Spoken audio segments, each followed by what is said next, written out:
Hi friends, இன்றைக்கி நம்ம இந்த வீடியோவில் என்ன பார்க்க போகிறோம்னா, கத்திரிக்காய் நாற்று கொஞ்சம் நாளைக்கு முன்னாடி நட்டு வச்சுருந்தோம். அதெல்லாம் இப்போ எந்த அளவுக்கு வளர்ந்து செடியாகி காய் பிடிச்சிருக்குன்னு சொல்லிட்டு பார்க்கலாம். அந்த எப்படி நட்டு வச்சுருந்தோன்னா, நெல் விதைத்தவன் தானே நெல் அறுப்பான் அப்படின்னு கவிஞர் கண்ணதாசன் சார் அர்த்தமுள்ள இந்த மதத்தில் சொல்லியிருப்பாங்க. அதனால் நான் உடனே எந்திரிச்சு எல்லாத்தையும் நட்டு வச்சுட்டேன் தள்ளி தள்ளி அப்படின்னு சொல்லி நான் சொல்லியிருப்பேன். இன்றைக்கி அந்த செடிகள் அந்த நாற்று தான் இப்படி செடியாகி நல்லா காய் கொடுத்துட்ருக்கு, நிறையா பிஞ்சு வச்சுருக்கு. இன்றைக்கி யாருடைய ஸ்டோரியை நம்ம மாரலாக எடுத்துக்கலாம் அப்படின்னு பார்த்தோன்னா, ஜெயகாந்தன் அவங்களுடைய கதை. அதாவது புது செருப்பு கடிக்கும் அப்படின்னு ஒரு கதை இருக்குது. அந்த கதை படிக்கிறப்போ எனக்கு ஒன்று தோணுச்சு. நமக்கு ஸ்டார்டிங்கில் நானே ஒரு வீடியோவில் சொல்லியிருப்பேன், எனக்கு கத்திரிக்காவே வராது, எனக்கு அதுக்கும் செட் ஆகாது, ராசி இல்லை, அந்த மாதிரி நான் சொல்லியிருப்பேன். அப்படிலாம் கிடையாது. நமக்கு ஒரு புதுசாக ஒரு செருப்பு போடுறோம் அப்படின்னா கடிக்க தான் செய்யும்.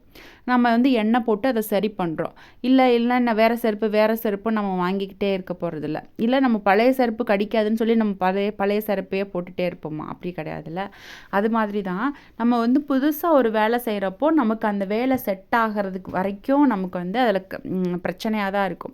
நமக்கு செட் ஆகாமல் தான் இருக்கும். நமக்கு வராது, ஃபெயிலியர் வரும், தடங்கள் வரும், அந்த மாதிரி நிறையா இருக்க தான் செய்யும்.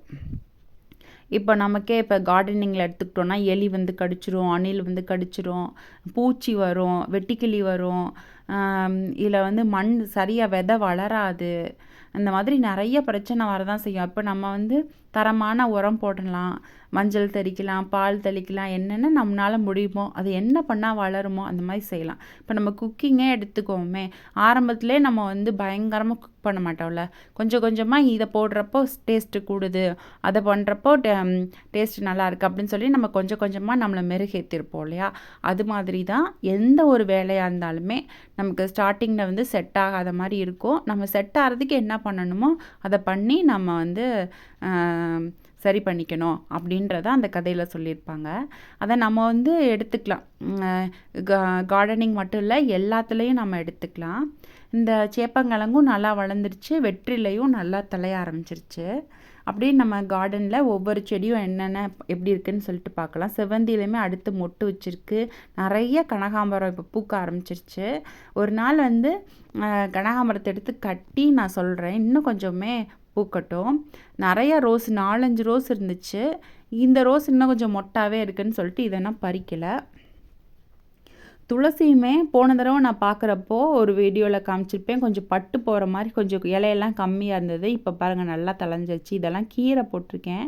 இந்த பால்சம் செடியுமே நிறைய என்கிட்ட இருக்குது.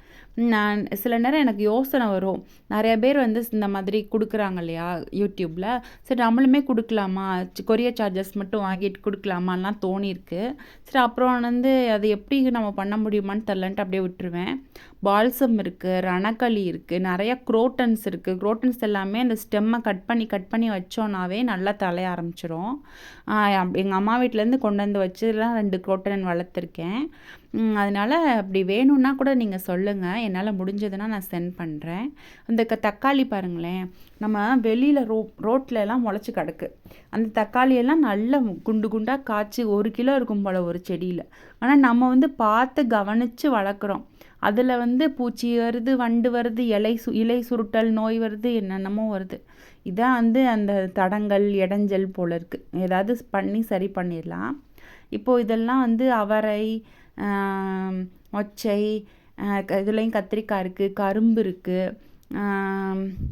அடுத்து பார்த்திங்கன்னா இது மல்லிக்கண்டு இன்னி நிறைய பூக்க ஆரம்பிச்சிரும். எங்கள் அம்மா வர்றப்போ இது எல்லாத்தையும் கட் பண்ணி விட்டாங்க. இப்படி ரெட்டையாக இலை இருந்தால் தான் அடுத்து பூக்குமாமா. நடுன்னு வளர்ந்துச்சுன்னா அது பூக்காது. அப்புறம் இந்த செடிகளுக்கெல்லாம் ஆட்டு இரவு இருக்குது பார்த்தீங்களா, அது நல்லா தண்ணியில் ஊற வச்சிட்டோன்னா அது நல்லா ஈஸியாக கரைஞ்சிருது. கொஞ்சம் நீங்கள் அப்படி கலந்து பார்த்தா கூட ஸ்மெல் அடிக்கும். ஒரு 3 நாள் 4 நாள் அப்படியே வச்சுட்டு அடுத்து ஊற்றி விட்டோம்னா செடி ஈஸியாக அப்சர்வ் ஆகிக்கும். அப்படியே கடந்து அப்படியே கெட்டியாக நமக்கு வருஷ கணக்கில் கிடக்கிறதுக்கு இது பரவாயில்ல. அப்புறம் எங்கள் பக்கத்து வீட்டில் இந்த மாதிரி தொட்டி நிறையா சும்மா இருந்துச்சு.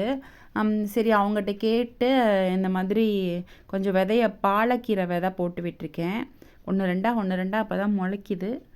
அப்புறம் கொஞ்சம் கேப்பில் முள்ளங்கி போட்டு விட்டுருக்கேன். முள்ளங்கி இது கீரைக்குன்னே போட்டது தான். சரி ஃபஸ்ட்டு இதை போடுவோம். இந்த விதை மட்டும்தான் இருந்துச்சு, அதனால் போட்டிருக்கேன். பீர்க்கங்காய் பார்த்திங்கன்னா சொரக்காய் பீர்க்கங்காய் விதையான்னு தெரியாமல் சும்மா போட்டு விட்டேன். அது பார்த்தா எனக்கு பார்க்குறதுக்கு ஸ்டார்டிங்கில் புடலங்காய் மாதிரி தெரிஞ்சிச்சு. அந்த இலைய இது பண்ணி ஸ்மெல் பண்ணி பார்க்குறப்போ கடைசியில் பார்த்தா பீர்க்கங்காய் போல் இருக்குது. பூவை பார்த்தா அப்படி தான் தெரியுது. எல்லாமே ஆண் பூவாக தான் இருக்குது, பெண் பூவே இல்லை. ஆண் பூவில் மட்டும்தான் இந்த நடுவில் அரும்பாக இருக்கும். பெண் பூவில் வந்து அந்த அரும்பு இல்லாமல் எம்டியாக தான் இருக்கும். இந்த பெண் பூ வந்தால் தான் 2 மகரந்த சேர்க்கை நடந்து காய் பிடிக்கும். எப்போ வரப்போகுது தெரியல. இந்த மாதிரி நிறைய பூக்கள் வந்து இருக்குது வீட்டில். இது வந்து மார்னிங் க்ளோரி, அப்புறம் நிறையா இப்போ பூக்கண்டு இருக்குது. இதெல்லாம் வந்து கீரை விதை வந்து போட்டிருந்தேன், நல்லா தளைஞ்சு வந்துருச்சு. நீ பறிச்சிடலாம் போல். இன்றைக்கி பாரிஜாதம் வந்து பூத்தது. நான் ஒரு ஷார்ட்ஸ் போடுவேன். இங்கே பாருங்களேன், முள்ளங்கி எப்படி முளைச்சி வந்துருச்சுன்னு சொல்லிட்டு. இன்னும் 1 வீக்கில் நல்லா பெருசாகிடும்னு நினைக்கிறேன். ரொம்ப சந்தோஷம் அந்த முள்ளங்கியை பார்த்தோன்னே. அணில் இது பார்க்காம இருக்கணும். அப்புறம் மொச்சை இது எல்லாமே அங்கங்கே இருக்குது. இன்றைக்கி பாரிஜாதம் பூத்ததான் ரொம்ப சந்தோஷம். இன்னொரு வீடியோவில் பார்க்கலாம். தேங்க்ஸ் ஃபார் வாட்சிங்.